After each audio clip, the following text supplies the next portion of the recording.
ہم جو ہے مختلف ٹاپک کے اوپر بھی بات کریں گے, اور جو ہے ہم خاص کر جو آج کل امیگریشن ہے اس کے اوپر بات کرنے جا رہے ہیں, اور خاص کر جو امریکہ نے جو پاکستان کے اوپر 75 کنٹریز کے اوپر جو ہے وہ ٹیمپریری جو پاز لگا دی ہے اس کے بارے میں سر سے پوچھیں گے. سر السلام علیکم. وعلیکم السلام ظاہر, کیسے ہیں آپ؟ سر اللہ کا شکر ہے سر. فرسٹ آف آل السلام علیکم ناظرین, تھینک یو سو مچ کہ سر آپ نے ٹائم دیا. سر جیسے کہ میں نے آپ کا تعارف کروایا سر, ماہر پاکستان کے جو ہے وہ مشہور و معروف سر امیگریشن کنسلٹنٹ مسٹر فاروق ہارون جی صاحب. تو سر یہ تھوڑا سا اپنا انٹروڈکشن آپ ہمیں بتائیے گا. جی ضرور. میرا نام ہارون رشید ہے جی, اور میں سن 2006 سے امیگریشن میں انوالوڈ ہوں. یہ سلسلہ شروع 2006 میں کیسے ہوا؟ ایک چانس میٹنگ ہو گئی میری کینیڈا میں, اور اس سے یہ سلسلہ چل پڑا. پھر میں نے, کیونکہ زیادہ تر میں انویسٹرز اور بزنس مین کو ڈیل کرتا تھا, ابھی بھی کرتا ہوں, تو پھر میں نے اس لحاظ سے اور اس مقصد سے کہ پروفیشنلز جو ہیں وہ بہت زیادہ ان فراڈسٹرز کے ہاتھ چڑھ جاتے ہیں اور لوٹے جاتے ہیں, تو ان کی خدمت کرنے کے لیے ایک بڑی مناسب یعنی فی کے اوپر میں نے سوچا کہ ان کو میں ان کی مدد کروں, اور جس حد تک ہو سکے ان کو لیگل طریقے سے جو بھی ہمارے لیگالٹیز کو پوری کرتے ہوں اس کی مناسبت سے پھر ہم ان کی چانسز بنائیں باہر جانے کے for P R. Sir thank you, آپ نے بڑے اچھے انداز میں. سر مجھے یہ بتائیے, دیکھیں آج کل جو ہر پاکستانی ہے اس کی خواہش ہے کہ وہ باہر کے ملک جا کر, بیرون ملک جا کر اپنا روزگار کما سکے. اس کی ایک سر وجہ بھی ہے کہ وہاں پر جو آپ کو آنرز ہے, آپ کا ویج ریٹ ملتا ہے, اور آپ کے جو پاکستان کے معاشی حالات ہیں گھر والوں کے وہ ٹھیک ہو جاتے ہیں. تو سر آپ کیا سمجھتے ہیں کہ ایک عام آدمی کو کون کون سی ایسی اپرچونٹیز ہیں, اور خاص کر اسٹوڈنٹس کے لیے, کہ سر وہ اپنا وہاں پر باہر جا کر اپنا مستقبل روشن کر سکیں؟ بہت اچھا سوال آپ کا. جب ہم عام آدمی کہتے ہیں تو اس سے مراد یہ ہوتی ہے کہ یہ ان ایجوکیٹڈ ہیں, یعنی انسکلڈ ورکرز ہیں. میں ان کی گفتگو نہیں کر رہا یہاں پہ, کیونکہ انسکلڈ ورکر کے ساتھ میں ڈیل نہیں کرتا, اور وہ بہت ہی پیچیدہ کام ہے. تو میں چاہوں گا کہ میں آپ سے ذکر کروں صرف ایجوکیٹڈ لوگوں کا. اب ایجوکیٹڈ سے مراد کیا ہے؟ دنیا میں آپ کہیں بھی چلے جائیں تو ایجوکیٹڈ وہ ہوتا ہے جس کے پاس کم سے کم بیچلرز ڈگری ہو. اگر آپ کے پاس بیچلرز ڈگری بھی نہیں ہے تو انفارچونیٹلی دنیا کے معیار کے مطابق آپ ایجوکیٹڈ نہیں ہوتے. تو وہ لوگ جن کے پاس بیچلرز ڈگری ہے اور جن کے پاس کم سے کم 1 سال کا ورک ایکسپیرینس بھی ہو, وہ بالکل اپلائی کر سکتے ہیں. ٹھیک ہے. اور سر کون کون سی ایسی کنٹریز ہیں جہاں پر جو ہے وہ ایزیلی جا سکتے ہیں, اور کیا ٹائم فریم اس میں ریکوائرڈ ہوتا ہے؟ دیکھیں ملک تو بہت سے ہیں. مثلاً اب آج کل تو یورپین یونین کے ملک بھی بہت کھل گئے ہیں, کیونکہ ہر جگہ لیبر اور اسکلڈ ورکرز کی ریکوائرمنٹ ڈیمانڈ تو ہے. Canada is the فورموسٹ country, It remains to be the number 1 on the list of لیکن سر کینیڈا نے جو پچھلے 2 سال سے پاکستانی پوری دنیا کے لیے جو سر بین لگایا ہوا, اس سے تو جو عوام جو ہے پوری دنیا وہ بڑی پریشان ہے. اور ریسنٹلی امریکہ نے بھی ٹیمپریری پاس کر دیا ہے 75 ملکوں کے اندر, جس میں پاکستان بھی شامل ہے. جی ضرور, میں آپ کو اس کی بھی وضاحت کر دیتا ہوں. نمبر 1, کینیڈا نے پی آر پہ اور امیگریشن پہ کوئی بین نہیں لگایا. اچھا. انڈینز کے ساتھ ان کا ایک ضرور ہو گیا تھا, ایک انبن سی ہو گئی تھی, بیکاز انڈیا نے, گورنمنٹ آف انڈیا نے ایک کینیڈین سٹیزنس کو مرڈر کیا تھا ان دا یو ایس اے. اس بحث کو ان کینیڈا اس بحث کو چھوڑ دیتے ہیں. Otherwise their permanent resident program through the express entry is on. وہ کبھی بند نہیں ہوا. کینیڈا کے لیے جو ایکسپریس انٹری آپ پروگرام بتا رہے ہیں, پی آر کا جو پروگرام ہے وہ آن ہے سر؟ بالکل آن ہے. سر اس کی ذرا تھوڑی سی آپ ڈیٹیل بتائیے گا کہ سر وہ کون کون سے پروگرام ہے, اور اس کا کیا کرائٹیریا ہوتا ہے کہ ایک پڑھا لکھا جو نوجوان ہے سر وہ easily can get a P R sir in Canada?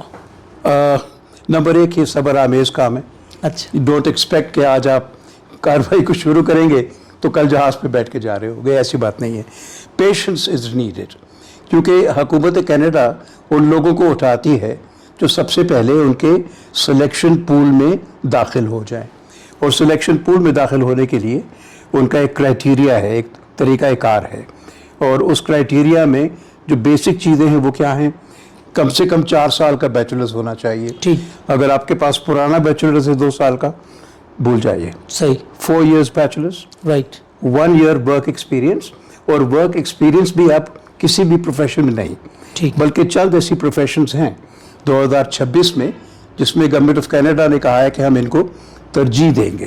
Right sir, اس وہ میں کون آپ کون سی؟ کی جی نمبر 1 ہیلتھ کیٹیگری. اچھا رائٹ. اب ہیلتھ کیٹیگری میں ڈاکٹرز آ جاتے ہیں, فیملی فزیشنز آ جاتے ہیں, ڈینٹسٹس آ جاتے ہیں, radiologists, X ray experts, physiotherapist, nurses in particular, all sorts of nurses, registered nurses, specialized nurses, and anything to do یہ جو الٹرا ساؤنڈ کرتے ہیں ان کے جو ایکسپرٹس ہیں وہ. اچھا رائٹ. تو it's a very big list. صحیح. ان کی بے حد ڈیمانڈ ہے کینیڈا میں آج کل, تو ان کو کیٹیگری لسٹ پہ نمبر 1 پوائنٹ پہ رکھا ہوا ہے. ٹھیک ہے. سافٹ ویئر انجینئر بھی آپ نے بتایا اس میں؟ جی بالکل. اس کے بعد آتی ہے اسٹیم کیٹیگری. اسٹیم سے مراد ہے science, technology, engineering and mathematics.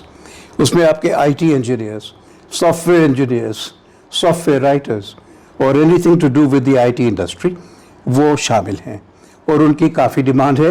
And Canada is welcoming such professionals provided they qualify. اب کوالیفائی میں اور کیا چیز رہ گئی سر؟ اس کی ایجز کیا ہوتی ہیں اور کیا کیا وہ ریکوائرمنٹ ہوتی ہیں کہ یہ جو فرض کریں کہ جس نے 4 ایئرس بیچلر ڈگری لے لی, جو کیٹیگری آپ نے بتائی, ہیلتھ کی کیٹیگریز بتائی آپ نے, پھر اسٹیم کیٹیگری بتائی, تو اس کے لیے بیسک ریکوائرمنٹ تو آپ نے ایک بتا دیا کہ جی 4 ایئرس ڈگری ہونا چاہیے. ادر دین سر آپ کیا سمجھتے ہیں, کوئی اپنا اس کے لیے کوئی آئلٹس کرنا پڑتا, ٹوفل کرنا پڑتا, جی میٹ, یہ کیا سر اس کے بارے میں؟ میں بالکل بتاتا ہوں جی. سب سے پہلی بات, صرف ابھی کیٹیگری ختم نہیں ہوئی جی. آج کل ایجوکیشن کی کیٹیگری فار ٹیچرس رائٹ وہ بھی کھل گئی ہے, وہ بھی کافی ڈیمانڈ میں ہے. مگر جو ڈیمانڈ میں نہیں ہے وہ ہے فائنینشیل مینیجرس اچھا یا ایم بی ایز. ان کی ڈیمانڈ کم ہو چکی ہے بیکاز وہ بہت زیادہ اپلیکیشنز دائر ہوئی تھیں, تو اب ان کو یہ اسپیشلائز کیٹیگریز میں زیادہ ریکوائرمنٹ ہے. کوالیفائی کرنے کے لیے ایک تو آپ کا ڈگری ہونا, پھر آپ کے پاس ایکسپیرینس کم سے کم 1 سال کا ورک ایکسپیرینس. جتنا ورک ایکسپیرینس زیادہ ہوگا اتنے آپ کے پوائنٹس جو ہیں کینیڈین رینکنگ سسٹم وہ بڑھتے جائیں گے. اور سر ایج منیمم اور میکسیمم کتنی ہونی چاہیے جس میں آپ کا چانس ہو کہ آپ لے سکتے ہو پی آر؟ دیکھیے منیمم ایج اگر آپ نے بیچلرز 4 سال کا کیا ہے تو آپ کی عمر 20 سال سے تو ٹاپی جائے گی جی, ٹھیک ہے نا.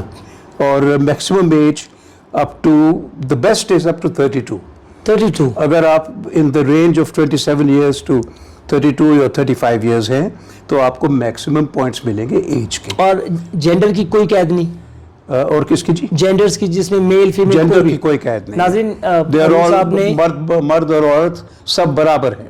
ناظرین میں اپنے ناظرین کو یہاں پر بتانا چاہوں گا کہ دیکھیں ابھی ہارون صاحب نے بتایا کہ آپ کے پاس اگر بیچلر ڈگری ہے, دیکھیں ہمارے یہاں پر اصل بیسک مقصد کیا ہوتا ہے کہ یہاں پر ہمارے پاس نالج کی کمی ہے. ہم جو ہے وہ ایسے ایجنٹس کے پاس چلے جاتے ہیں. ہمارے جو پروگرام کرنے کا مقصد ہے یہاں پر کسی کی ایڈورٹیزمنٹ نہیں ہے, یہاں پر بیسک ہم آپ کو انفارمیشن دیں گے, how can we help you, ٹھیک ہے, تاکہ آپ باہر جا سکیں. جیسے کہ ہارون صاحب نے بتایا کہ آپ کے پاس اگر 4 ایئرس بیچلر ڈگری ہے, نرسز میں ہو گیا, الٹرا ساؤنڈ ہو گیا, فزیشین ہو گیا, ڈینٹسٹ ہو گیا, یا اسٹیم کیٹیگری ہو گیا, سائنس ٹیکنالوجی انجینئرنگ میتھمیٹکس ہو گیا, تو you can apply to the Canadian P R. اور یہ کیا ٹائم لیتا ہے؟ یہ 1 سال لے کر, آپ کی ایج اگر 20 سال سے لے کے 32 ایئرس تک ہے تو سر یہ تو ہمارے نوجوانوں کو اگر تھوڑی سی روشنی مل جائے تو سر وہ تو بڑے ایزیلی جا نہیں سکتے. بالکل ایزیلی. لیکن سر 50 سے 60 لاکھ روپیہ لیتے ہیں سر, پھر لوگ ان کے پیسے کھا جاتے ہیں. صاحب میاں ایزی نہ کہیے, کوئی چیز ایزی نہیں ہے. ٹھیک ہے. اصل چیز جو ہوتی ہے وہ ہوتی ہے ریکوائرمنٹس کو پورا کرنا. تو یہ تو میں نے آپ کو ابھی 2 ریکوائرمنٹس بتائی. اب آئی سب سے اہم ریکوائرمنٹ, لینگویج. کیونکہ آپ کینیڈا جا رہے ہیں جی, اور کینیڈا کی آپ کو پتا ہوگا ناظرین کہ 2 زبانیں ہیں, فرینچ اینڈ انگلش. تو اگر تو آپ کو دونوں پہ عبور ہو بیسک جی, یعنی انگلش میں تو آپ کو ایک کرائٹیریا ہے کہ آپ نے CLB 9 سکور کرنا ہے. ٹھیک ہے. اب اس کا مطلب ہے کہ آئلس کا آپ ٹیسٹ دیں گے جی, جنرل GT ٹیسٹ دیں گے, اس میں آپ کے ہر موڈیول میں 7 ہونے چاہیے اور لسننگ میں 8 ہونا چاہیے. That's CLB 9. رائٹ. پھر تو آپ کو اتنے چھلانگ لگتی ہے نمبروں کی کہ آپ آٹومیٹکلی پہنچ جاتے ہیں اس رینج میں جس میں آپ کو ITA جس کو انویٹیشن. سر وہ کہا نہیں جاتا, وہ بڑی مشہور کہاوت ہے کہ آج کے اپنے جو 5 سال ہے نا وہ محنت کر لو تو آنے والے 50 سال سکون کے گزریں گے. جو بھی اگر انگلش کا ٹیسٹ ہے سر وہ اگر 5 مہینے لگا کے محنت کر لیے جائیں اور CL 9 لے لیا جائے تو میرا نہیں خیال ہے کہ سر شاید, اور آپ کے پاس 4 ایئرس کی ڈگری بھی ہے ان کیٹیگریز میں, I think you can easily go to Canada sir. Yes, مگر آج میں ایک اور چیز ایڈ کروں گا. کینیڈا ایک اور پروگرام کرتا ہے جس میں فرینچ سپیکنگ جو ہوتے ہیں, اچھا, جو اینگلو فرینچ ہے, جن کو انگلش بھی آتی ہے اور فرینچ بھی آتی ہے, ان کو تو یوں لے کے جاتے ہیں اور ان کا سکور جو ہے وہ بالکل نیچے آ جاتا ہے. everyone can qualify almost ٹھیک if you have a basic French language course, right جس کو ہم کہتے ہیں TEF. ٹھیک ہے, اس کو جس طرح انگلش میں ہم IELTS کہتے ہیں انگلش کا, تو فرینچ میں اس کا ہوتا ہے TEF. اچھا سر ایک چیز اور ہے, ابھی پچھلے دنوں جو تھا وہ کینیڈا تقریباً 1 سال پہلے جو ہے ان کے پاس کافی زیادہ ایشوز آئے تھے, تو لوگوں میں ایک یہ بھی ہے غلط فہم چیز نکلی کہ جی Canada is very hard to go sir, تو اس میں سر کتنی سچائی ہے, یا واقعی انہوں نے کیپ لگا دیا ہے, اور کن کن کے اوپر آپ نے ابھی جیسے بتایا کہ ان کے اوپر کوئی کیپ نہیں لگایا گیا ان کیٹیگریز کے اوپر؟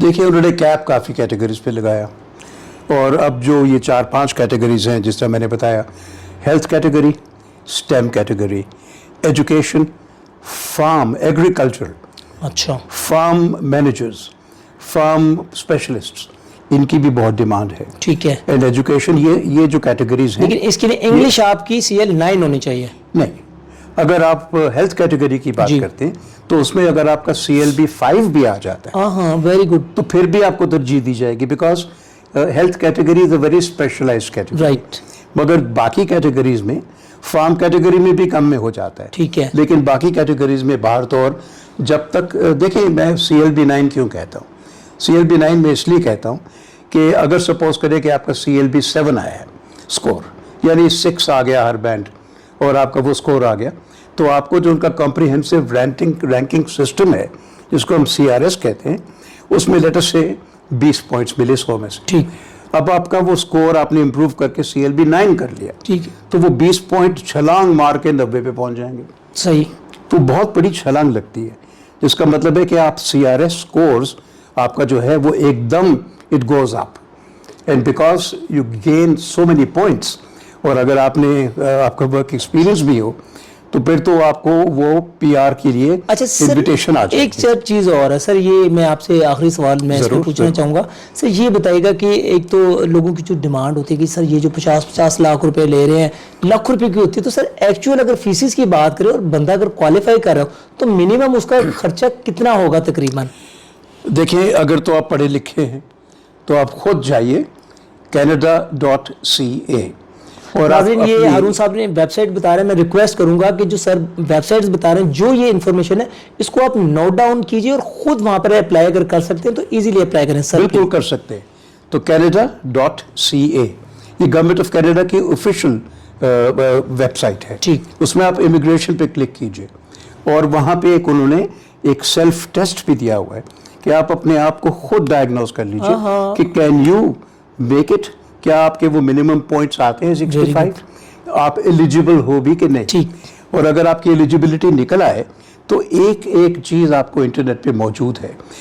یہ بھی وہ بتائیں گے کہ پین کو کس طریقے سے پکڑیے, مطلب یہ تو نہیں بتائیں گے, لیکن سمجھ لیجئے کہ اتنی بات بھی ہو جاتی ہے, تو آپ خود کر سکتے ہیں.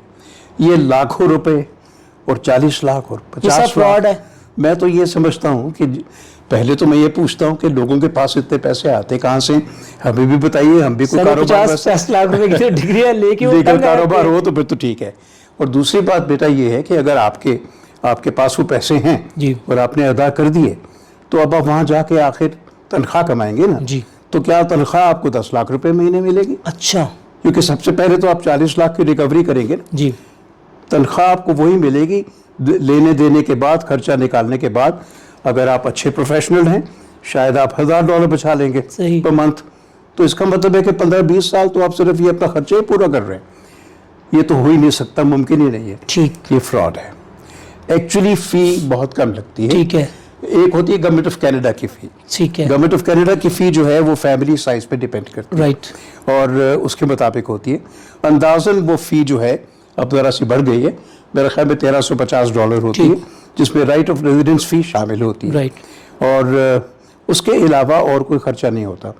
اس کے علاوہ آپ کا پھر بایو میٹرکس کا خرچہ ہے کوئی $80 کا. آپ نے IELTS کا امتحان دینا ہے, اور اس کی کوئی تقریباً 65,000 ہے شاید آج کل فی. ٹھیک ہے, وہ آپ کو دینے ہیں, جہاں سے تیاری آپ نے کرنی ہوگی, آپ نے تیاری کرنی ہے. ٹھیک ہے, تیاری کرنی ہے, اس کی الگ کوئی ٹیوشن فی ہوگی. ٹھیک ہوگا. Approximately if you have sir 4 to 5 lakhs then you can easily go to the Canada if you are qualified person.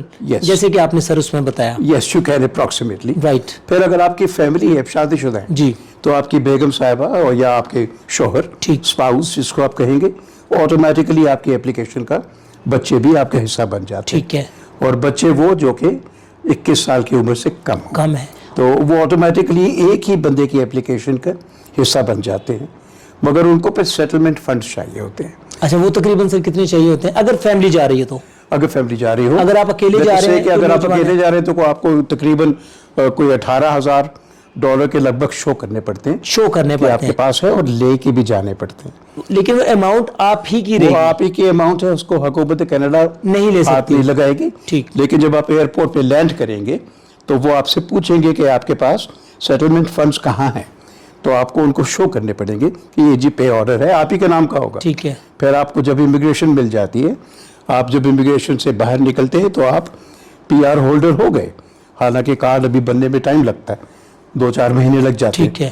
لیکن آپ جا کے اپنا اکاؤنٹ کھلوائیے, اس میں اپنا وہ پے آرڈر ڈالیے, رقم آپ کی ہے, آپ اس کو جیسے مرضی استعمال کرنا چاہیں کریں, اس میں حکومت کینیڈا کا کوئی سروکار نہیں ہے. گورنمنٹ آف کینیڈا یہ دیکھنا چاہتی ہے کہ جب وہاں پہ آپ جائیں, پہنچیں, تو کم سے کم آپ کے پاس اپنے بیوی بچوں کا اپنا خیال رکھنے کا کچھ منیمم اماؤنٹ تو ہو. وہ الگ بات ہے کہ حکومت کینیڈا ایک سوشل گورنمنٹ ہے. ٹھیک. آپ جب لینڈ کر جاتے ہیں کینیڈا میں تو آپ کی میڈیکل جو ہے وہ فری ہے, آپ کی ایجوکیشن جو ہے وہ فری ہے, باوجود اس کے they want to see the settlement funds, because اس قدر لوگوں نے اپلائی کرنا شروع کر دیا تھا. میں بات کر رہا ہوں آج سے 5-10 سال پہلے, اور اتنا آسان تھا وہ PR لینا. اچھا. کہ پھر حکومت کینیڈا نے تھوڑا سا اسٹرکٹ الگ کرنے کے لیے اس کو اسٹرکٹ کیا کہ جینوئن لوگ وہاں پہ جا سکے. تو بیسکلی یہ سب اس میں تو ہم نے سنا ہے کہ جو کارپینٹر تھا سر, کوئی بڑھئی بھی تھا سر, وہ بھی PR پہ ڈاکٹر بالکل ہے ان کے چلا گیا. ان کو کہتے ہیں اسکل ٹریڈ کلاس, جس میں کارپینٹرز, پلمبرز. سر نہیں, وہ بھی اس میں PR میں لے کے چلا گیا نا سر؟ PR لے سکتے, اچھا, مگر انگلش کا ٹیسٹ دینا پڑے گا, CLB4 لینا پڑے گا. ہاں رائٹ. اس کے بغیر نہیں آپ جا سکتے. اچھا ناظر ہارون صاحب, یہ آپ نے بڑے اچھی شاندار چیزیں بتائیں کہ اگر آپ کوالیفائڈ ہیں, اگر آپ کے پاس کچھ نالج ہے تو کسی بھی ایجنٹس پر جانے کی ضرورت نہیں ہے, بس آپ نے اپنا جو ہے ایک آئلٹس کا ٹیسٹ اس کی تیاری کرنی ہے, جو گورنمنٹ آف کینیڈا کی فیسز ہیں وہ آپ نے دینی ہے, ادروائز کسی ایجنٹس کی کوئی ضرورت نہیں ہے. آپ کو کوئی قطعی طور پہ ضرورت نہیں ہے. دیکھیں, لوگ کنسلٹنٹ کے پاس کیوں جاتے ہیں؟ جی, کیونکہ ان کو پروسیجرز کا پتہ نہیں. پروسیجر بیسک ایشو ہے پروسیجرز کا سر, اور اگر کوئی ذرا سا بھی ایک غلط پروسیجر ہو جائے تو آپ کی اپلیکیشن اپروو نہیں ہوتی, اس لیے آپ کسی کنسلٹنٹ کو انگیج کرتے ہیں. لیکن دیکھیں, کنسلٹنٹ کو انگیج کرنے کا یہ مطلب تو نہیں کہ جو کنسلٹنٹ ہے وہ آپ سے 40-50 لاکھ روپے لے لے. ہاں, وہ اپنی پروفیشنل سروس کی ضرور ایک نامنل فیس ضرور چارج لے گا, 800 لے لے, 900 لے لے, 1000 لے لے, مگر یہ کہنا کہ 50 لاکھ روپے دے دیجئے اور وہ بھی بغیر کسی رسید کے, یہ باتیں, ان باتوں میں